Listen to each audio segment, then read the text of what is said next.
أعوذ بالله السميع العليم من الشيطان الرجيم بسم الله الرحمن الرحيم إنما التوبة على الله للذين يعملون السوء بجهالة ثم يتوبون من قريب فأولئك يتوب الله عليهم وكان الله عليما حكيما صدق الله العلي العظيم وصدق وبلغ رسوله النبي الكريم ونحن على ذلك من الشاهدين الشاكرين العاقبة للمتقين والحمد لله رب العالمين. സ്നേഹം നിറഞ്ഞ സത്യവിശ്വാസികളായ സഹോദരി സഹോദരന്മാരെ, പ്രപഞ്ചനാഥനായ അല്ലാഹുവിന്റെ വിധിവിലക്കുള്ളത് ലംഘിക്കാതെ വ്യക്തിജീവിതത്തെയും കുടുംബജീവിതത്തെയും സാമൂഹ്യ ജീവിതത്തെയും മുന്നോട്ട് നയിക്കണമെന്ന് ആദ്യമായി എന്നോടും പിന്നീട് നിങ്ങളെയും വസിയത്ത് ചെയ്യുകയാണ്, ഉപദേശിക്കുകയാണ്. ജീവിതത്തിലുടനീളം അല്ലാഹു സുബ്ഹാനഹു വ തആലയുടെ നിയമ നിർദ്ദേശങ്ങൾ അനുസരിച്ച് ജീവിക്കുവാനും അവസാനം പൂർണ്ണമായ ഈമാനോടുകൂടി ഈ ലോകത്ത് നിന്ന് വിട പറയുവാനും നാളെ അവന്റെ ജന്നാത്തുൽ ഫിർദൗസിൽ അംബിയാ മുർസലീങ്ങളോടൊപ്പം സന്തോഷം കഴിഞ്ഞുകൂടുവാനുമുള്ള തൗഫീഖ് നൽകി അർഹമുർ റഹീമീനായ റബ്ബ് നമ്മെല്ലാവരെയും എല്ലാ അർത്ഥത്തിലും അനുഗ്രഹിക്കുമാറാകട്ടെ. കഴിഞ്ഞ ഖുതുബയിൽ നമ്മൾ പറഞ്ഞു വന്നത്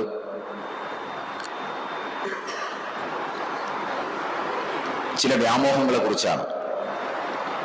സത്യവിശ്വാസികൾ വെച്ചു പുലർത്തുന്ന കുറെ വ്യാമോഹങ്ങളുണ്ട്. അതിൽ ചിലതൊക്കെ കഴിഞ്ഞ ഖുതുബയിലും അതിനു മുന്നിലുള്ള ഖുതുബയിലുമൊക്കെ നമ്മൾ സൂചിപ്പിച്ചിരുന്നു.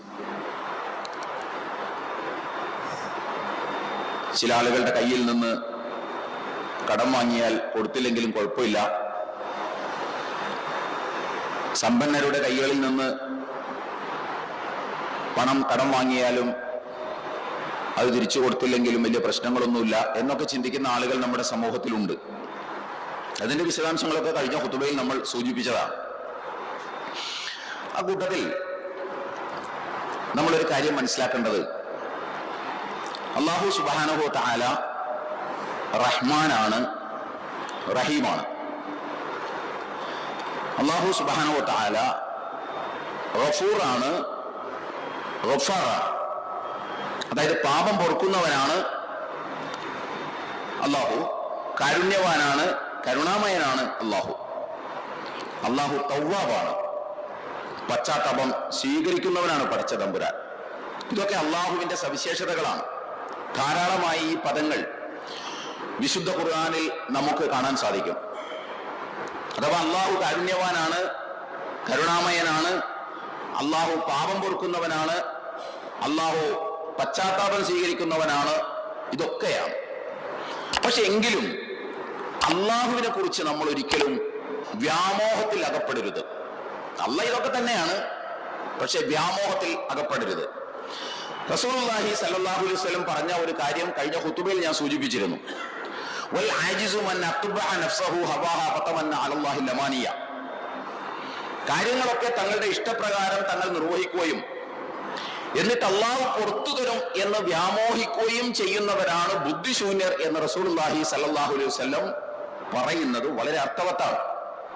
നമ്മുടെ സമൂഹത്തിൽ കുറെ ആളുകൾ അധർമ്മങ്ങളും അന്യായങ്ങളും അക്രമങ്ങളും ഒക്കെ നിർവഹിച്ചുകൊണ്ടിരിക്കുകയും എന്നിട്ട് അത് തെറ്റാണെന്ന് അറിഞ്ഞുകൊണ്ട് തന്നെ അത് നിർവഹിച്ചുകൊണ്ടിരിക്കുകയും എന്നിട്ട് അള്ളാഹുവിന്റെ കാരുണ്യത്തെ കുറിച്ച്, അള്ളാഹു പാപമോചനം നൽകുന്നവനാണ് എന്നതിനെ കുറിച്ച്, അള്ളാഹു തൗബ സ്വീകരിക്കുന്നവനാണ് എന്നതിനെ കുറിച്ച് വ്യാമോഹിച്ചുകൊണ്ടിരിക്കുകയും ചെയ്യും.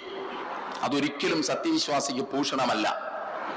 കാരണം അള്ളാഹു എല്ലാം അറിയുന്നവനാണ്. നമ്മളിൽ നല്ലൊരു ശതമാനവും നമ്മൾ ചെയ്തുകൊണ്ടിരിക്കുന്ന നല്ലൊരു ശതമാനം തെറ്റുകളും അത് തെറ്റാണ് എന്ന് നമുക്കറിയാം. അത് തെറ്റാണ് എന്ന് അറിയാത്തത് കൊണ്ടല്ല, അത് തെറ്റാണെന്ന് നമുക്കറിയാം. എന്നിട്ടും നമ്മളിങ്ങനെ ചെയ്തുകൊണ്ടിരിക്കുകയാണ്. എന്നിട്ടും നമ്മളിങ്ങനെ വിചാരിക്കുകയാണ് അള്ളാഹു പുറത്തു തരും എന്ന്. നമ്മൾ മുസ്ലിമാണ് എന്നതുകൊണ്ട് അള്ളാഹു എല്ലാ പാപവും പുറത്തു തരും എന്ന് നമ്മൾ വിചാരിക്കരുത്. ചിലർക്ക് അങ്ങനെ ഒരു ധാരണയുണ്ട്, എത്രയൊക്കെ പോയാലും ഞാനൊരു വിശ്വാസിയല്ലേ, അതുകൊണ്ട് അള്ളാഹു പുറത്തു തരാതിരിക്കില്ല. വിശ്വാസം സ്വീകരിച്ച ആളല്ലേ, അതുകൊണ്ട് തെറ്റ് ചെയ്താൽ പുറത്തു തരും എന്ന് നമ്മൾ വിചാരിക്കുന്നു. ആ വിചാരത്തിന് യാതൊരു അടിസ്ഥാനവുമില്ല. അതുകൊണ്ട് ഞാൻ പറഞ്ഞത് സൂറത്ത് നിസായിലെ 4-ാം അധ്യായം സൂറത്ത് നിസായിലെ ഒരായത്ത് ഇങ്ങനെയാണ്, ലൈസ ബി അമാനിയക്കും വല അമാനി അഹ്ലുൽ കിതാബ് വമൻ യഅമൽ സൂഅൻ യുജ്സ ബിഹി മൻ യഅമൽ സൂഅൻ യുജ്സ ബിഹി ലൈസ ബി അമാനിയക്കും വല അമാനി അഹ്ലുൽ കിതാബ്. നിങ്ങളുടെ വ്യാമോഹം അനുസരിച്ചല്ല കാര്യങ്ങൾ. ഈ നിങ്ങൾ എന്ന് പറയുന്നത് മുസ്ലിങ്ങളെ കുറിച്ചാണ്. ലൈസ ബി അമാനിയക്കും, നിങ്ങളുടെ വ്യാമോഹം അനുസരിച്ചല്ല കാര്യങ്ങൾ. തൊട്ടപ്പുറത്തുള്ള അഹ്ലുൽ കിതാബുകാർ, ജൂതരുടെയും ക്രിസ്ത്യാനികളുടെയും വ്യാമോഹം അനുസരിച്ചല്ല കാര്യങ്ങൾ. മൻ യഅമൽ സൂഅൻ, ആര് തെറ്റ് ചെയ്യുന്നുവോ യുജ്സ ബിഹി, അവൻ അതിന്റെ ഉത്തരവാദിത്വം ഏറ്റെടുക്കേണ്ടി വരും, അവൻ അതിന്റെ ഫലം അനുഭവിക്കേണ്ടി വരും. എത്ര വ്യക്തമാണ്, എത്ര ക്ലിയറാണ്. ഇവിടെ അള്ളാഹ് വിശ്വാസം സ്വീകരിച്ചു എന്നതുകൊണ്ട് അവരെ മാറ്റി നിർത്തിയിട്ടില്ല. അവർ വിശ്വാസം സ്വീകരിച്ചതാണല്ലോ, അതുകൊണ്ട് അവരെ ഇതിനകത്ത് പെടുത്താൻ പറ്റില്ല എന്നുള്ളത് തീരുമാനിച്ചില്ലല്ലോ. അള്ളാഹ് പറഞ്ഞത് നിങ്ങൾ വിചാരിക്കുന്ന പോലെയൊന്നുമല്ല കാര്യങ്ങൾ, അഹ്ലുൽ കിതാബുകാരും വിചാരിക്കുന്ന പോലെയല്ല കാര്യങ്ങൾ. ചില അവകാശവാദങ്ങളും ചില വ്യാമോഹങ്ങളും ഈ മൂന്ന് കൂട്ടരും വെച്ചു പുലർത്തിയിരുന്നു എന്ന ഒരടിസ്ഥാനത്തിലാണ് അള്ളാഹു സുബ്ഹാനഹു വ തആല ഇത് സംസാരിക്കുന്നത്. അള്ളാഹുവിനെ സംബന്ധിച്ചിടത്തോളം ഒരാൾ രക്ഷപ്പെടാനുള്ള മാർഗം എന്താണെന്ന് ചോദിച്ചാൽ അത് വളരെ ക്ലിയർ ആയിട്ട് ക്ലാരിറ്റിയോടുകൂടി അള്ളാഹു സുബ്ഹാനഹു വ തആല വിശുദ്ധ ഖുർആനിൽ 70-ലേറെ തവണ ആവർത്തിച്ചു പറഞ്ഞിട്ടുണ്ട്. മൻ യഅമൽ മിനസ് സ്വാലിഹാത്തി മിൻ ദക്കറിൻ ഔ ഉൻസാ വഹുവ മുഅ്മിനുൻ ഫൗലൈക യദ്ഖുലൂനൽ ജന്ന. ഇത്രയേ ഉള്ളൂ. വളരെ ക്ലിയർ ആയിട്ട്, വളരെ ക്ലിയർ കട്ട് ആയിട്ട് അല്ലാഹു പറഞ്ഞിട്ടുണ്ട്. എന്താണ്? സൽക്കർമ്മങ്ങൾ പ്രവർത്തിക്കുക. അത് ആണായാലും വേണ്ടില്ല, പെണ്ണായാലും വേണ്ടില്ല. എങ്ങനെ പ്രവർത്തിക്കുക? സത്യവിശ്വാസം ഉൾക്കൊണ്ടുകൊണ്ട്.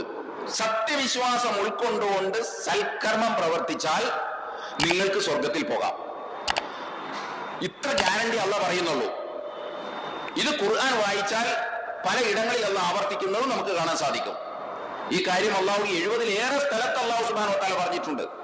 അതുകൊണ്ടാണ് ഖുർആൻ വായിച്ചു പോകുമ്പോൾ നമുക്ക് കാണാൻ സാധിക്കും, ആമനു വഅമിലു സ്വാലിഹാത്ത്, ആമനു വഅമിലു സ്വാലിഹാത്ത്, ആമനു വഅമിലു സ്വാലിഹാത്ത്. സത്യവിശ്വാസം കൈക്കൊള്ളുക, ആ സത്യവിശ്വാസത്തെ നിങ്ങൾ സൽക്കർമ്മങ്ങൾ കൊണ്ട് സാക്ഷാത്കരിക്കുക. എങ്കിൽ നിങ്ങൾക്ക് സ്വർഗത്തിൽ പോകാം, എങ്കിൽ നിങ്ങൾക്ക് അല്ലാഹുവിന്റെ തൃപ്തി കരസ്ഥമാക്കാം. ഈ ഒരു ബോധ്യം നമുക്ക് വേണം. ഇത് സമ്പത്തുമായി ബന്ധപ്പെട്ട്, കഴിഞ്ഞ ഖുത്ബയിൽ സമ്പത്തുമായി ബന്ധപ്പെട്ടാണ് ഞാൻ സംസാരിച്ചത്. അതിന് നമ്മൾ ഉദ്ധരിച്ച ആയത്ത് 4-ാം അധ്യായം സൂറത്തുൽ നിസായിലെ 32-ാമത്തെ സൂക്തമാണ്. യാ അയ്യുഹല്ലദീന ആമനൂ ലാ തഅകുലു അംവാലക്കും ബൈനക്കും ബിൽ ബാത്തിൽ ഇല്ലാ അൻ തകൂന തിജാറതൻ അൻ തറാദിൻ മിൻകും വലാ തഖ്തുലു അൻഫുസകും ഇന്നല്ലാഹ കാന ബിക്കും റഹീമാ വമൻ യഫ്അൽ ദാലിക ഉദ്വാനൻ വളുമൻ ഫസൗഫ നുസ്ലീഹി നാറാ വകാന ദാലിക അലല്ലാഹി യസീറാ വഇൻ തജ്തനിബു കബായിറ മാ തുൻഹൗന അൻഹു നുകഫിറ അൻകും സയ്യാതികും വനുദ്ഖിൽകും മുദ്ഖലൻ കരീമാ. നമ്മൾ അടിവരയിട്ട് ഓർത്തിരിക്കേണ്ട ആയത്താണ്. സമ്പത്ത് ദൈനംദിനം എന്നോണം അതിസങ്കീർണമായ മേഖലകളിൽ വ്യാപാര ബന്ധങ്ങളും ബിസിനസ് ബന്ധങ്ങളൊക്കെ ആയിട്ട് ബന്ധപ്പെട്ട് നമ്മൾ സമ്പത്ത് കൈകാര്യം ചെയ്യുന്ന ആളുകളാണ്. ഇവിടെ അങ്ങനെയുള്ള സത്യവിശ്വാസികളെ വിളിച്ചിട്ടാണ് പറയുന്നത്, യാ അയ്യുഹല്ലദീന ആമനൂ, സത്യവിശ്വാസികളെ, നിങ്ങൾ അന്യന്റെ മുതൽ ഉഭയസമ്മത പ്രകാരമല്ലാതെയുള്ള രൂപത്തിൽ നിങ്ങൾ തിന്നരുത്. പരസ്പരം അറിഞ്ഞുകൊണ്ടും പരസ്പരം അംഗീകരിച്ചുകൊണ്ടും പരസ്പരം തൃപ്തിപ്പെട്ടുകൊണ്ടും മാത്രമേ നിങ്ങൾ ഒരുത്തന്റെ 10 രൂപ തിന്നാൻ പാടുള്ളൂ. നിങ്ങൾ അന്യന്റെ മുതൽ സ്വന്തമാക്കാൻ പാടുള്ളൂ. അതല്ലാതെ ചെയ്യുന്നത് നിങ്ങൾ സ്വയം തന്നെ ആത്മഹത്യ ചെയ്യുന്നതിന് തുല്യമാണ്, ആത്മനാശത്തിൽ അകപ്പെടുത്തുന്നതിന് തുല്യമാണ് സ്വയം. നിങ്ങൾ അങ്ങനെ ചെയ്താൽ നിങ്ങളെ ഞാൻ കത്തിക്കാളുന്ന നരകാഗ്നിയിലിട്ട് ഞാൻ പൊരിച്ചെടുക്കും. യുക്തിവാദികളുടെ ഭാഷയിൽ പറഞ്ഞാൽ കത്തിക്കാളുന്ന നരകാഗ്നിയിലിട്ട് ഞാൻ പൊരിച്ചെടുക്കും നിങ്ങളെ. അത് ചെയ്യുക എന്നത് എന്നെ സംബന്ധിച്ചിടത്തോളം വലിയ പ്രയാസമുള്ള കാര്യമൊന്നുമല്ല. അല്ല, ഇനി നിങ്ങൾ ഇത്തരം വലിയ പാപങ്ങളിൽ നിന്ന് മാറി നിൽക്കുകയാണെങ്കിൽ, അന്യന്റെ മുതൽ അന്യായമായി തിന്നുക എന്ന് പറയുന്ന പാപങ്ങളിൽ നിന്ന് നിങ്ങൾ മാറി നിൽക്കുകയാണെങ്കിൽ, നിങ്ങളെ അല്ലാഹു സുബ്ഹാനഹു വ തആല നിങ്ങളുടെ ചെറിയ പാപങ്ങൾ നിങ്ങൾക്ക് പുറത്തു തരും. അത് മാത്രമല്ല, നാളെ പരലോകത്ത് സ്വർഗത്തിൽ ഉന്നതമായ ഇടങ്ങളിൽ നിങ്ങളെ കൊണ്ടുപോയി ഇരുത്തുകയും ചെയ്യുമെന്ന് പടച്ചതമ്പുരാൻ പറയുകയാണ്. ഇവിടെ നമ്മൾ മനസ്സിലാക്കേണ്ടത്, ഈ ആയത്ത് ഓതുമ്പോൾ, ഈ ആയത്ത് വായിക്കുമ്പോൾ, അതിന്റെ അർത്ഥം മനസ്സിലാക്കുമ്പോൾ നമ്മൾ മനസ്സിലാക്കേണ്ടത്, ഈ ആയത്തിൽ അല്ലാഹു സുബ്ഹാനഹു വ തആല വിളിക്കുന്നത് യാ അയ്യുഹല്ലദീന ആമനൂ എന്നാണ്. സത്യവിശ്വാസികളെ എന്നാണ്, ജനങ്ങളെ എന്നല്ല. സത്യവിശ്വാസികളെ, നിങ്ങൾ ഇത് ചെയ്താൽ നിങ്ങളെ ഞാൻ പിടികൂടുന്നു എന്നല്ല പറയുന്നത്. ഇവിടെ വിശ്വാസം അവർക്ക് എന്തെങ്കിലും ഉപകാരപ്പെടുമായിരുന്നെങ്കിൽ, ഞാൻ സത്യവിശ്വാസിയാണ്, ഞാൻ മുസ്ലിമാണ്, ഞാൻ നിസ്കരിക്കുന്നവനാണ് എന്ന കാര്യം അവർക്ക് ഉപകാരപ്പെടുമായിരുന്നെങ്കിൽ അല്ലാഹ് ഇവിടെ ഇങ്ങനെയല്ല സംസാരിക്കുക. അള്ള വിശ്വാസികളെ വിളിച്ചിട്ടാണ് പറയുന്നത്. സത്യവിശ്വാസം ഉൾക്കൊണ്ട് അള്ളാഹുവിലും പരലോകത്തിലൊക്കെ വിശ്വസിക്കുന്ന ആളുകളെ വിളിച്ചിട്ട് അള്ള പറഞ്ഞത്, നിങ്ങൾ അന്യന്റെ മുതൽ അന്യായമായി തിന്ന ഞാൻ നിങ്ങളെ പിടികൂടുന്നു. അപ്പൊ വിശ്വാസം കൊണ്ട് രക്ഷപ്പെടാൻ പറ്റുമെങ്കിൽ ഇവിടെ രക്ഷപ്പെടാൻ പറ്റണമല്ലോ.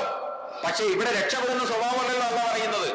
നിങ്ങൾ വിശ്വാസികളാണെങ്കിലും ശരി, അന്യന്റെ മുതൽ അന്യായമായി തിന്ന ഞാൻ പിടിക്കും, നിങ്ങളെ കത്തിക്കാളുന്ന നരകാഗ്നിയിലിട്ട് ഞാൻ നിങ്ങളെ ശിക്ഷിക്കും എന്ന് വളരെ ക്ലിയർ ആയിട്ടല്ല പറയാണ്. അവിടെ വിശ്വാസം കൊണ്ട് മാത്രം ഒരാൾ മുസ്ലിമാണ്, മറ്റാരും മറ്റൊക്കെ ഒരുപാട് ആളുകൾ ബഹുദൈവ വിശ്വാസങ്ങൾ വെച്ച് പുലർത്തുമ്പോ ഞാൻ ഏകദൈവ വിശ്വാസിയാണ്, ഞാൻ തൗഹീദ് വിശ്വസിക്കുന്ന ഒരാളാണ്, ഞാൻ അള്ളാഹുവിലും അന്ത്യദിനത്തിലും വിശ്വസിക്കുന്ന ഒരാളാണ് എന്നതുകൊണ്ട് അന്യന്റെ മുതൽ അന്യായമായി തിന്ന് രക്ഷപ്പെടാമെന്ന് നിങ്ങൾ വിചാരിക്കേണ്ടതില്ല. വിശ്വാസം നിങ്ങൾക്കുണ്ടെങ്കിൽ ആ വിശ്വാസത്തിന് അധിഷ്ഠിതമായി നിങ്ങൾ സൽക്കർമ്മങ്ങൾ ചെയ്യണം. സൽക്കർമ്മങ്ങളുടെ കാര്യം വരുമ്പോ നിങ്ങളുടെ ഇഷ്ടം പോലെ ചെയ്താൽ അവിടെ നിങ്ങളുടെ വിശ്വാസം നിങ്ങൾക്ക് കൂട്ടിനുണ്ടാവില്ല. വളരെ ക്ലിയറാണ് കാര്യങ്ങൾ, വളരെ വ്യക്തമാണ് കാര്യങ്ങൾ. അതുകൊണ്ട് മുസ്ലിമാണ്, ഞാൻ തൗഹീദിന്റെ ആളാണ്, ഞാൻ സത്യവിശ്വാസിയാണ് എന്നതുകൊണ്ട് അന്യന്റെ മുതൽ അന്യായമായി തിന്നിട്ട് രക്ഷപ്പെടാമെന്ന് നിങ്ങൾ വിചാരിക്കേണ്ടതില്ല എന്ന് അല്ലാഹു സുബ്ഹാനഹു വ തആല പറയുന്നു. അപ്പൊ ആ തെറ്റിദ്ധാരണ നമ്മൾ മാറ്റിവെക്കുക. കാരണം നമ്മെ സംബന്ധിച്ചിടത്തോളം നമ്മൾ വളരെ കൃത്യമായ ലക്ഷ്യത്തോടു കൂടി പോകുന്ന, അങ്ങനെയുള്ളവരെ സംബന്ധിച്ച് മാത്രമേ ഇതൊക്കെ ആപ്ലിക്കബിൾ ആവുള്ളൂ കേട്ടോ. അതുകൂടി നമ്മൾ മനസ്സിലാക്കണം. നാളെ പരലോകത്തൊരു സ്വർഗമുണ്ട്, അവിടെ ഒരു വിചാരണയുണ്ട്, ആത്യന്തികമായി നമ്മൾ അവിടെ എത്തിപ്പെടും എന്നൊക്കെ വിചാരിച്ച് അതിനെ ഗൗരവത്തോടുകൂടി ജീവിതത്തെ സമീപിക്കുന്ന ആളുകളുടെ കാര്യത്തിലാണ് ഇപ്പൊ ഈ പറയുന്നത്.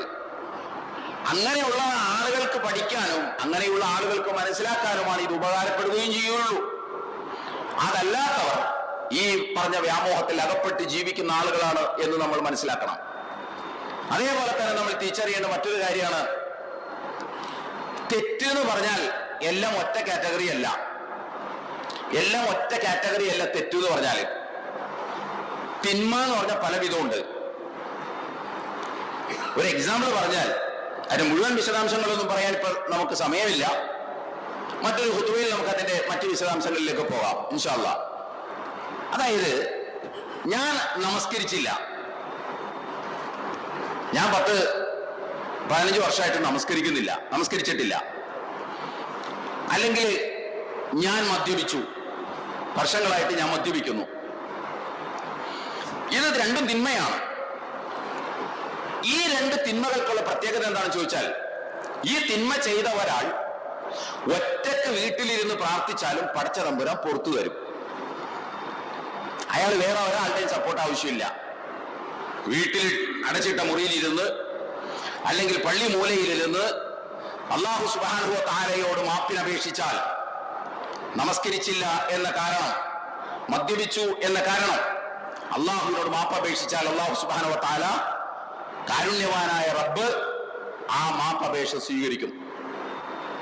എന്തുകൊണ്ട് സ്വീകരിക്കുമെന്ന് ചോദിച്ചാൽ, നിസ്കരിച്ചില്ല എന്ന തെറ്റ് അയാൾ ചെയ്തത് അള്ളാഹുവിനോടാണ്. മദ്യപിച്ചു എന്നത് മദ്യപിക്കാൻ പാടില്ല എന്ന് അള്ളാഹ് പറഞ്ഞു. ആ തെറ്റ് അയാൾ ചെയ്തത് അള്ളാഹുവിനോടാണ്. സ്വന്തത്തോടും അള്ളാഹുവിനോടുമാണ് അയാൾ ചെയ്തത്. സ്വന്തത്തോട് ചെയ്തു, ഒപ്പം അള്ളാഹുവിനോട് ചെയ്തു. അതുകൊണ്ട് അയാൾ ഒറ്റക്കിരുന്ന് പ്രാർത്ഥിച്ചാലും ആ പ്രാർത്ഥന സ്വീകരിക്കും. മാത്രമല്ല, അങ്ങനെ ഒരു സംഗതി നിങ്ങൾ ചെയ്തതിന് ശേഷം നിങ്ങൾ എന്നോട് പറയുകയാണ്, അല്ലെങ്കിൽ ഇവിടെയുള്ള ആരോടെങ്കിലും പറയുകയാണ്, സാഹിബേ എനിക്ക് വേണ്ടി നിങ്ങൾ പ്രാർത്ഥിക്കണം, പാപമോചനത്തിന് വേണ്ടി പ്രാർത്ഥിക്കണം, ഇങ്ങനെയുള്ള ചില അബദ്ധങ്ങൾ ഞാൻ ചെയ്തിട്ടുണ്ട്, ഇല്ല അബദ്ധം പറഞ്ഞില്ല എങ്കിലും എനിക്ക് വേണ്ടി പ്രാർത്ഥിക്കണം എന്ന് പറഞ്ഞാൽ, നിങ്ങളുമായി യാതൊരു ബന്ധവുമില്ലാത്ത ഞാൻ എന്റെ വീട്ടിലിരുന്ന് പ്രാർത്ഥിച്ചാലും ആ പ്രാർത്ഥന നിങ്ങൾക്ക് വേണ്ടിയിട്ട് അല്ലാഹു ഒരു പക്ഷേ സ്വീകരിച്ചെന്നിരിക്കും. കാരണം എനിക്ക് വേണ്ടിയിട്ട് നിങ്ങൾ പ്രാർത്ഥിക്കുന്നു, അല്ലെങ്കിൽ നിങ്ങൾക്ക് വേണ്ടിയിട്ട് ഞാൻ പ്രാർത്ഥിക്കുന്നു, ഒരു ബന്ധവും നമ്മൾ തമ്മിലില്ല. ഞാൻ എന്റെ വീട്ടിലിരുന്ന് പ്രാർത്ഥിക്കുന്നു, നിങ്ങൾ നിങ്ങളുടെ വീട്ടിലിരുന്ന് പ്രാർത്ഥിക്കുന്നു, അല്ലെങ്കിൽ പള്ളിയുടെ മൂലയിലിരുന്ന് പ്രാർത്ഥിക്കുന്നു. ആ പ്രാർത്ഥന അല്ലാഹു സ്വീകരിക്കും, പുറത്തു തരും. സ്വീകരിക്കാതിരിക്കുകയും ചെയ്യാം, അള്ളാഹുവിന്റെ തീരുമാനമാണ്. പക്ഷേ സ്വീകരിക്കും എന്നത് നിയമപരമായി അല്ലാഹു സ്വീകരിക്കുന്നത്. ബാക്കി അതിന്റെ വിശദാംശങ്ങൾ പടച്ചമ്പുരാനാണ് അറിയുള്ളൂ. എന്തുകൊണ്ടാണ് അങ്ങനെ സ്വീകരിക്കുന്നതിന്റെ കാരണം, ആ തെറ്റ് ഞാൻ എന്നോട് തന്നെ ചെയ്തതും പടച്ച തമ്പുരാനോടും ചെയ്തതാണത്. അതേസമയം വേറെ തെറ്റുണ്ട്. ആ തെറ്റെന്താന്ന് ചോദിച്ചാൽ ഞാൻ ഇപ്പൊ ഈ പറഞ്ഞ തെറ്റാണ്. ഞാൻ ഒരാളുടെ മുതൽ അന്യായമായി തിന്നു, അന്യായമായി ഞാൻ തിന്നു. ഒരാളുടെ അഭിമാനം ഞാൻ അന്യായമായി കവർന്നെടുത്തു. ഒരാളെ അനാവശ്യമായി ഞാൻ സമൂഹ മധ്യത്തിൽ വെച്ച് ആക്ഷേപിച്ചു, അയാളുടെ അഭിമാനത്തെ ഞാൻ ക്ഷതപ്പെടുത്തി എങ്കിൽ ഈ തെറ്റ് പരിഹരിക്കണമെങ്കിൽ ഞാൻ വീട്ടിൽ പോയിരുന്ന് പ്രാർത്ഥിച്ച പരിഹാരമില്ല. തെറ്റ് ചെയ്ത് ഞാൻ തന്നെ പ്രാർത്ഥിച്ചാലും അതിന് പരിഹാരമില്ല. ഇത് നമ്മൾ നന്നായി മനസ്സിലാക്കണം. നമ്മൾ അറിയേണ്ട കാര്യങ്ങളിൽ പ്രധാനപ്പെട്ടതാണ് ഇത് ചിലത്. നമ്മൾ അനിവാര്യമായും അറിയേണ്ടത് സുബഹിക്ക് ഖുനൂത്ത് ഓതാൻ പാടുണ്ടോ ഓതാൻ പാടില്ലേ എന്നുള്ള വിഷയമല്ല. നമ്മൾ അനിവാര്യമായി അറിയേണ്ടത് നമസ്കാരത്തിന് ശേഷം കൂട്ടുപ്രാർത്ഥന നടത്താൻ നടത്താൻ പറ്റൂലേ എന്നതല്ല. നമ്മൾ അറിയേണ്ട വിഷയങ്ങൾ തറാവീഹിന്റെ റക്അത്തല്ല. അതറിയുന്നവർക്ക് അറിയാം, അതനുസരിച്ച് അവർക്ക് പ്രവർത്തിക്കാം. ഞാൻ പറയുന്നത് കാര്യങ്ങൾക്ക് ഒരു പ്രയോറിറ്റി ഉണ്ട്. അത് ഓരോരുത്തർക്ക് ബോധ്യപ്പെട്ട രൂപത്തിൽ അത് ചെയ്യാം.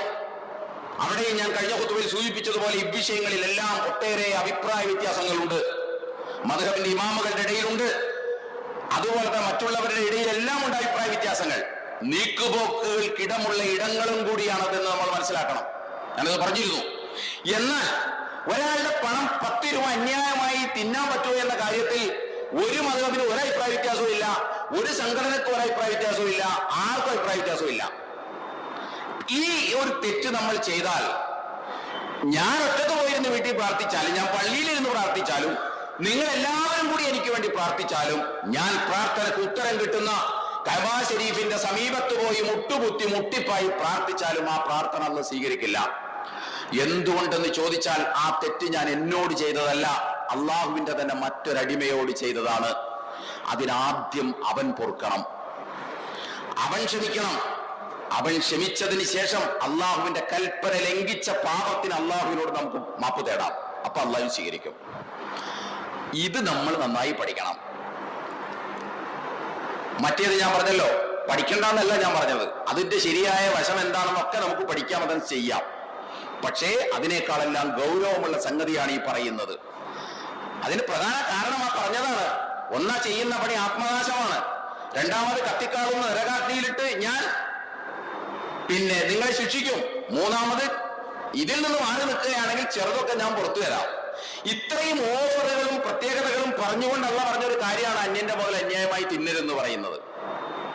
അതുകൊണ്ട് ഈ തെറ്റ് ആരെങ്കിലും ചെയ്താൽ, കൈക്കൂലി വാങ്ങിയാൽ, അഴിമതി നടത്തിയാൽ, അതുപോലെ തന്നെ ഒരുത്തന്റെ പണം കച്ചവടത്തിൽ കൃത്രിമം കാണിച്ച് തന്റേതാക്കി മാറ്റിയാൽ, ഒരുത്തന്റെ അതിരത് കൊണ്ട് തന്റേതാക്കി മാറ്റിയാൽ, ഒരുത്തന്റെ ഏതെങ്കിലും അർത്ഥത്തിലുള്ള സമ്പത്ത് അന്യായമായി അവനറിയാതെ നമ്മൾ കവർന്നെടുത്താൽ, അല്ലെങ്കിൽ അതിനുവേണ്ടി അധികാര കേന്ദ്രങ്ങളെ സമീപിച്ച് അന്യായമായി നിയമപരമായ സഹായത്തിലൂടെ തന്റേതാക്കി മാറ്റിയാൽ, അത് നിങ്ങൾ എത്ര ഹജ്ജ് ചെയ്ത് അള്ളാഹുവിനോട് പ്രാർത്ഥിച്ചാലും ആ പാപം അല്ലാഹു പൊറുക്കൂല. അത് കാരണം അള്ളാഹുവിന്റെ മറ്റൊരടിമയോട് കാണിച്ച അക്രമമാണത്. അതുകൊണ്ട് അതൊക്കെ പുറത്തു കിട്ടൂ എന്നൊക്കെ വിചാരിച്ച് നമ്മൾ വെറുതെ അങ്ങോട്ടും ഇങ്ങോട്ടും തലമ വിലങ്ങ് നടന്നിട്ട് കാര്യമില്ല. അതിന് ചെയ്യേണ്ട പണി എന്താണെന്ന് ചോദിച്ചാൽ, നമ്മളത് ചെയ്യാതിരിക്കുക. പരമാവധി നമ്മളത് ചെയ്യാതിരിക്കുക. കാരണം ചെയ്തു കഴിഞ്ഞാൽ പിന്നെ നമുക്ക് അതിനകത്ത് കരകയറുക അത്ര എളുപ്പമുള്ള കാര്യമാണ് എന്ന് നമ്മൾ വിചാരിക്കരുത്. ആരെ എപ്പോഴൊക്കെയാണ് പറ്റിച്ചത്, ആരെ എപ്പോ എത്രയൊക്കെ എങ്ങനെയൊക്കെയാണ് പറ്റിച്ചത്, ഇതിനെക്കുറിച്ചൊന്നും ഒരു വിവരം പിന്നെ നമുക്കുണ്ടാവില്ല. നിരന്തരമായി കൈക്കൂലി വാങ്ങിക്കൊണ്ടിരിക്കുന്ന ഒരാള് അവസാനം തിരുത്താൻ തീരുമാനിച്ചാൽ അയാൾക്കറിയാൻ പറ്റും ആരോടൊക്കെ വാങ്ങിച്ച കൈക്കൂലി, എപ്പോഴൊക്കെ വാങ്ങിച്ച കൈക്കൂലി, എത്രയൊക്കെ വാങ്ങിച്ച കൈക്കൂലി, വല്ലതും അറിയാൻ പറ്റുമോ? ഫോൺ നമ്പർ കുറിച്ചു വെച്ചിട്ടല്ലല്ലോ കൈക്കൂലി വാങ്ങണത്. അതുകൊണ്ട് നമ്മൾ വളരെയധികം ഗൗരവത്തിൽ അതിനെ കാണേണ്ടതുണ്ട്. ഞാൻ കർമ്മശാസ്ത്ര മസലയുടെ കാര്യമല്ല ഈ പറയുന്നത്, വിശുദ്ധ ഖുർആൻ ഉദ്ധരിച്ചിട്ടാണ് ഞാനിത് പറയുന്നത്. ഞാൻ പറഞ്ഞല്ലോ, ഒരു മനുഷ്യന്റെ 3 വിശുദ്ധിയുണ്ട്. ഒന്ന്, വിശ്വാസത്തിൽ യാതൊരു കലർപ്പും ഉണ്ടാവാൻ പാടില്ല. ശുദ്ധ തൗഹീദിലായിരിക്കണം നമ്മൾ വിശ്വസിക്കേണ്ടത്. ഒരു വിട്ടുവീഴ്ചയും ആ കാര്യത്തിലില്ല. രണ്ടാമത്തെ കാര്യം എന്താണെന്ന് ചോദിച്ചാൽ ഈ സാമ്പത്തിക വിശുദ്ധിയാണ്. മൂന്നാമത്തെ കാര്യം എന്താണെന്ന് ചോദിച്ചാൽ ലൈംഗിക വിശുദ്ധിയാണ്. ഈ 3 വിശുദ്ധി നമ്മൾ കാത്തു സൂക്ഷിച്ചാൽ നാളെ പടച്ചതമ്പുരാന്റെ മുൻപിൽ ഒരുപാട് ഇളവുകളും സാധ്യതകളും പ്രതീക്ഷകളും പ്രത്യാശകളും നമുക്ക് വെച്ചു പുലർത്താൻ കഴിയും. അതല്ലാതെ ഇവിടെ ഒക്കെ നമ്മൾ എല്ലാ അതിലും കൂലും ഒക്കെ വയലേറ്റ് ചെയ്തതിന് ശേഷം നെരിയാണിക്ക് മുകളിൽ മുണ്ടു കൊടുത്ത് തലയിൽ തൊപ്പിയും വെച്ച് താടിയും വെച്ച് നടന്നു എന്ന് വിചാരിച്ചിട്ട് അള്ളാന്റെ ഒമ്പി ചെന്നൊന്നും രക്ഷപ്പെടാൻ കഴിയുമെന്ന് നമ്മൾ വിചാരിക്കേണ്ടതില്ല. അള്ള കാരുണ്യവാനാണ്, അതിനകത്തോ അഭിപ്രായ വ്യത്യാസം നമുക്ക് ആർക്കില്ല. അള്ള കാരുണ്യവാനാണ്. അള്ളാഹു സുബ്ഹാനഹു വ തആല തവ്വാബുർ റഹീമാണ്. അള്ളാഹു സുബ്ഹാനഹു വ തആല ഗഫ്ഫാറാണ്, ഗാഫിറാണ്. ഇതൊക്കെ ശരി തന്നെയാണ്. അപ്പൊ അതുകൊണ്ട് ആരെങ്കിലുമൊക്കെ അഭിമാനം ക്ഷതപ്പെടുത്തിയാൽ, ആൾക്കൂട്ടത്തിൽ വെച്ച് അഭിമാനം ക്ഷതപ്പെടുത്തിയാൽ നമുക്ക് ചൂടാവാം, പ്രശ്നമൊന്നുമില്ല. നമുക്ക് നമ്മുടെ കാര്യമൊക്കെ തുറന്നു പറയാം. അത് ഏത് സംഘടനക്കാരോട് അന്തസ്സോടുകൂടി നമ്മുടെ അഭിപ്രായങ്ങളും നിലപാടും തുറന്നു പറയാം. പക്ഷെ അവന്റെ അഭിമാനത്തെ ക്ഷതപ്പെടുത്തരുത്. നമ്മൾ അഭിമാനത്തെ ക്ഷതപ്പെടുത്തിയാൽ ഉടൻ തന്നെ അതിന് നമ്മൾ പരിഹാരം ഉണ്ടാക്കണം. സമ്പത്ത് അന്യായമായി നമ്മുടെ കയ്യിൽ വന്നു എന്ന് നമുക്ക് തോന്നിയാൽ ഉടൻ തന്നെ നമ്മൾ അതിന് പരിഹാരം ഉണ്ടാക്കണം. എങ്കിൽ മാത്രമേ പടച്ച തമ്പുരാൻ അത് പുറത്തു തരികയുള്ളൂ. ജീവിതത്തെ ഗൗരവമായി കാണുന്നുണ്ട്, പരലോകത്തെ ഗൗരവമായി കാണുന്നുണ്ട്, വിചാരണാലോകം എന്ന് പറയുന്ന ഒരു സംഗതി ഉണ്ട് എന്നൊക്കെ വിശ്വസിക്കുന്ന ആളുകളാണ് ഇത് ഗൗരവത്തിലെടുക്കേണ്ടത്. അപ്പൊ വ്യാമോഹമായി നമ്മൾ നടക്കരുത്. ഞാൻ മറ്റൊരു വ്യാമോഹത്തെ കുറിച്ചാണ് പറഞ്ഞത്. ഈ വേറൊന്നുണ്ട്, ചില ആളുകളുണ്ട്, നമുക്കറിയാം, തെറ്റുകൾ ഇങ്ങനെ ചെയ്തുകൊണ്ടേയിരിക്കും. എന്നിട്ട് പിന്നെ അത് ചെയ്യാൻ സാധ്യമാകാത്ത ഘട്ടം വരുമ്പോ അന്ന പിന്നെ ഇനി അള്ളാഹുവിനോട് പശ്ചാത്തപിച്ച് കളയാം എന്ന് വിചാരിച്ച് നടക്കുന്ന ആളുകളെ നമുക്ക് സമൂഹത്തിൽ കാണാൻ സാധിക്കും. അവരുടെ ജീവിതത്തിൽ അവരിങ്ങനെ തെറ്റ് ചെയ്തുകൊണ്ടിരിക്കും, ഗുരുതരവും അല്ലാത്തതുമായുള്ള തെറ്റുകൾ ചെയ്തുകൊണ്ടിരിക്കും. എന്നിട്ട് പിന്നെ ആ തെറ്റ് ചെയ്യാൻ പറ്റാത്ത ആ സാധ്യത അവസാനിക്കുമല്ലോ. ഇനി സാധ്യതയില്ലാതെ ചെയ്യാൻ. ഇപ്പൊ ഉദാഹരണം, ഗവൺമെന്റ് ജോലിയുള്ള ഒരാള് കൈക്കൂലി വാങ്ങുന്നു, റിട്ടയർ ആവുമല്ലോ, ഇനിയിപ്പോ അതിന് സാധ്യതയില്ല. അന്ന് പിന്നെ അതിന്റെ സാധ്യതയൊക്കെ അവസാനിച്ച് ചെയ്തത് തെറ്റാണെന്നും പുള്ളിക്കറിയാം. അന്ന് പിന്നെ ഇനി ഒന്ന് പശ്ചാത്തപിക്കാം എന്നൊക്കെ വിചാരിച്ച് നമ്മൾ നടക്കുന്നുണ്ടെങ്കിൽ അതൊന്നും അത്ര എളുപ്പത്തിൽ സാധിക്കുന്ന ഒരു കാര്യമായി നമ്മൾ ആരും മനസ്സിലാക്കരുത്. അത് അള്ളാഹുവിനെ ഒരുതരം പറ്റിക്കലാണത്. അള്ളാഹുവിനെ പറ്റിക്കലാണ്. കാരണം എന്താണെന്ന് ചോദിച്ചാൽ, കൈക്കൂലി വാങ്ങുന്നത് തെറ്റാണെന്ന് പുള്ളിക്ക് പണ്ടേ തന്നെ അറിയാം, ശരിയല്ല എന്ന് പറയാൻ ഒരു ആത്മസംഘർഷമുണ്ട്. പക്ഷേ ഇതിങ്ങനെ ഡെയിലി വന്നോ കിട്ടിക്കൊണ്ടിരിക്കുമ്പോ നമ്മുടെ നിലവിലുള്ള ജീവിത സാഹചര്യങ്ങൾ കൂടുതൽ പുഷ്ടിപ്പെടുത്താനും മനോഹരമാക്കാനും പറ്റും. അത് നോക്കുമ്പോ റിട്ടയർ ആവട്ടെ, എന്നിട്ട് നിർത്താമല്ലോ. സാധ്യത തീർന്നു, ഇനി അതിനുള്ള സാധ്യതയില്ല. അങ്ങനെ പല രൂപത്തിൽ താൻ ഇത് വേണ്ടെന്ന് വയ്ക്കും. അല്ലെങ്കിൽ ആ ബിസിനസ്സിന് സാധ്യതയില്ല, അപ്പ ഒരു പശ്ചാത്താപത്തിന് തുനിയുക. ഏത് ബിസിനസ് നടത്തിയിരുന്ന കാലത്തൊക്കെ താൻ ഈ കൃത്രിമം ചെയ്തിട്ടുണ്ട്, ഇനിയിപ്പോ ആ ബിസിനസ്സിന് സാധ്യതയില്ല, അന്ന് പിന്നെ ഇനി പശ്ചാത്തലിക്കാം എന്ന് വിചാരിക്കുന്ന വ്യാമോഹം. ഇങ്ങനെയുള്ള വ്യാമോഹങ്ങളൊന്നുമായി നമ്മൾ മുന്നോട്ട് പോകരുത്. ഇത് പറയാനുള്ളൊരു കാരണമുണ്ട്. വിശുദ്ധ ഖുർആനിലെ 3-ാം അധ്യായം 135-ാം വചനത്തിൽ അല്ലാഹു സുബ്ഹാനഹു വ തആല സ്വർഗത്തിന്റെ അവകാശികളായിട്ടുള്ള മുത്തക്കികളുടെ വിശദാംശങ്ങൾ, അവരുടെ ക്വാളിറ്റി പറയുന്നുണ്ട്. അല്ലാഹു സുബ്ഹാനഹു വ തആല 3-ാം അധ്യായത്തിൽ വസാരിഉ ഇലാ മഗ്ഫിറത്തിൻ മിർ റബ്ബിക്കും വജന്നത്തിൻ അർളുഹാ അസ്സമാവാതു വൽ അർദ് വഇദ്ദത്തുൽ ലിൽ മുത്തഖീൻ. വസാരിഉ ഇലാ മഗ്ഫിറത്തിൻ മിർ റബ്ബിക്കും, നിങ്ങളുടെ നാഥനിൽ നിന്നുള്ള പൊറുക്കലിലേക്കും അഥവാ പാപമോചനത്തിലേക്കും വിശാലമായ സ്വർഗത്തിലേക്കും വസാരിഉ, നിങ്ങൾ വളരെ ദ്രുതഗതിയിൽ നിങ്ങൾ ഓടിയടുക്കുകയും വളരെ സ്പീഡായിട്ട് നിങ്ങൾ നടക്കുകയും ഓടുകയും. വഇദ്ദത്തുൽ ലിൽ മുത്തഖീൻ, ഇത് തയ്യാർ ചെയ്തു വച്ചിട്ടുള്ളത്, ഈ സംവിധാനിച്ചിട്ടുള്ളത് ആകാശഭൂമിയോളം വിശാലമുള്ള അല്ലെങ്കിൽ അതിനേക്കാൾ വിശാലമായ സ്വർഗീയ ഭൂമി, ആ ആരാമം ഞാൻ തയ്യാർ ചെയ്തു വച്ചിട്ടുള്ളത് ആർക്കു വേണ്ടിയിട്ടാണ്? മുത്തക്കികൾക്ക് വേണ്ടിയിട്ടാണ്. തുടർന്ന് അല്ലാഹു സുബ്ഹാനഹു വ തആല ആ മുത്തക്കികളുടെ ക്വാളിറ്റി 1 by 1 ആയി എണ്ണി പറയുകയാണ്. അങ്ങനെ പറഞ്ഞു വരുന്ന കൂട്ടത്തിൽ അല്ലാഹു പറയുന്ന ഒരു കാര്യമുണ്ട്. വല്ലദീന ഇദാ ഫഅലൂ ഫാഹിശതൻ ഔ ളലമൂ അൻഫുസഹും ദക്കറുല്ലാഹ് ഫസ്തഗ്ഫിറൂ ലിദുനൂബിഹിം വമൻ യഗ്ഫിറു ദുനൂബ ഇല്ലല്ലാഹ് വലം യുസിറൂ അലാ മാ ഫഅലൂ വഹും യഅലമൂൻ. വല്ലദീന ഇദാ ഫഅലൂ ഫാഹിശതൻ ഔ ളലമൂ അൻഫുസഹും ദക്കറുല്ലാഹ്, ഈ ആളുകൾ, അത് സ്വർഗത്തിന്റെ അവകാശികളായിട്ടുള്ള മുത്തക്കികളുടെ ഒരു ക്വാളിറ്റി, അവരുടെ ജീവിതത്തിൽ ഒരിക്കലും തെറ്റുപറ്റില്ല എന്നല്ല.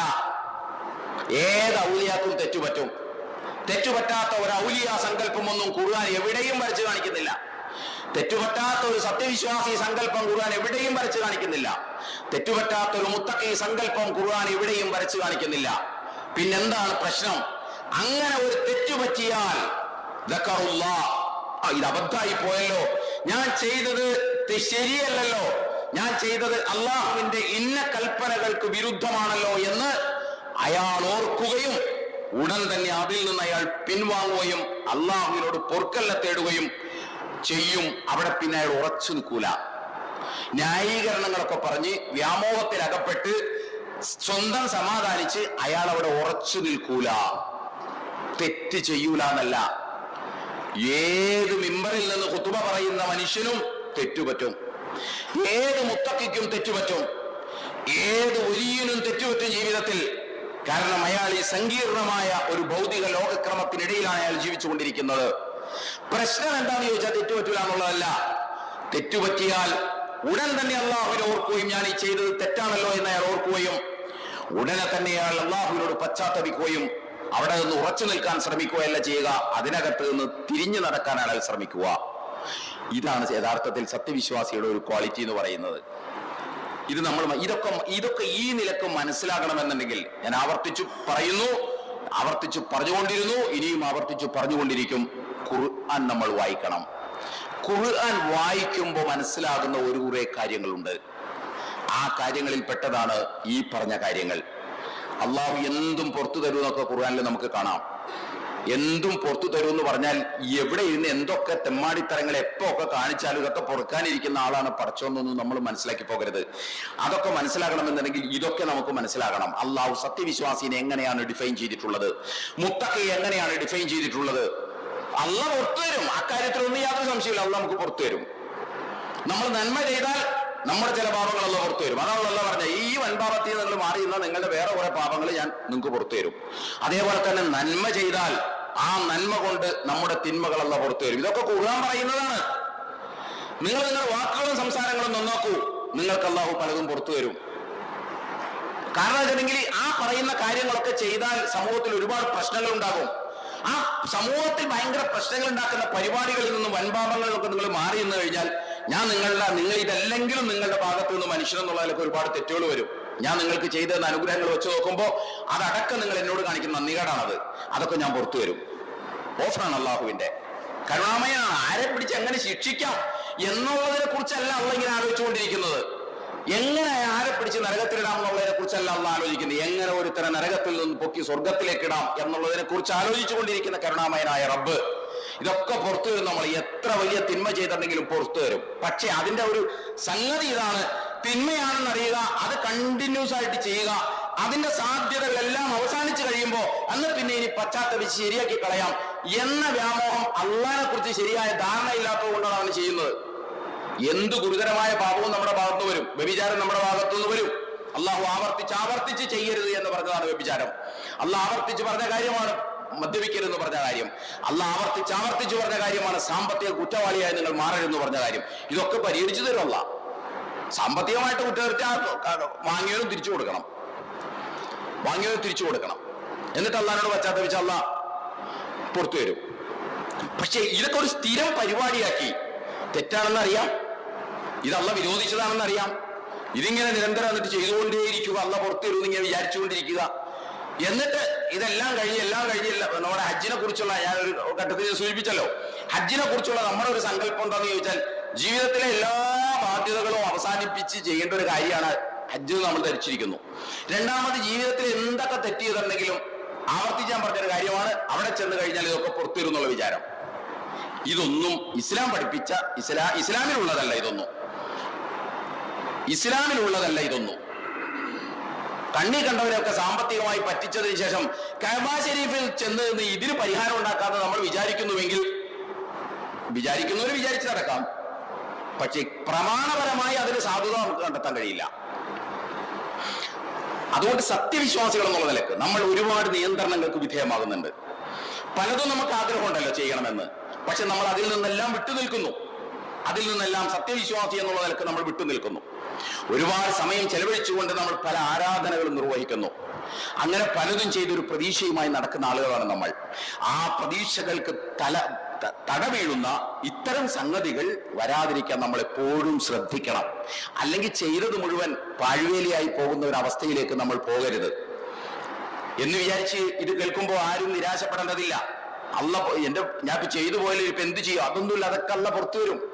പക്ഷേ കണ്ടീഷൻ ഇതാണ്, എന്ത് തെറ്റാണെന്ന് ബോധ്യപ്പെടുന്ന ഘട്ടത്തിൽ അതിൽ നിന്ന് മാറിക്കൊള്ളുക. എത്ര വലിയ തെറ്റാണെങ്കിലും അത് തെറ്റാണെന്ന് ബോധ്യപ്പെടുന്ന ഘട്ടത്തിൽ അത് അന്ന് മാറിയാൽ മതി. വിശുദ്ധ ഖുർആനിലെ 4-ാം അധ്യായത്തിലെ 17-ാമത്തെ സൂക്തം അള്ളാഹ് എന്താ പറഞ്ഞത്? ആമുഖത്തിൽ ഓതി വെച്ച് ഞാൻ അതാണ്, ഇന്നമ തൗബത്തു അലല്ലാഹി ലില്ലദീന യഅമലൂന സ്സുഅ ബിജഹാലത്തിൻ സുമ്മ യതൂബൂന മിൻ ഖരീബ്. അല്ലാഹു സുബ്ഹാനഹു വ തആല പറയുകയാണ്, ഇന്നമ തൗബത്തു അലല്ലാഹി ലില്ലദീന യഅമലൂന സ്സുഅ ബിജഹാലത്തിൻ സുമ്മ യതൂബൂന മിൻ ഖരീബ്. എന്താണത്? അല്ലാഹുവിങ്കൽ സ്വീകാര്യമായ തൗബ. ഇന്നമ തൗബത്തു അലല്ലാഹി, അല്ലാഹുവിങ്കൽ സ്വീകാര്യമായ തൗബ. വാളിന്റെ അവസാനത്തെ ദിവസം മുസ്ലിയാർ പറഞ്ഞു തരുന്നത് പോലെ പറയുന്നതിലല്ല, അല്ലെങ്കിൽ റമളാനിന്റെ അവസാനത്തിൽ എല്ലാവരും കൂടി കൂട്ടായിട്ട് പറഞ്ഞു തരുന്നത് പോലെ പറയുന്നതല്ല.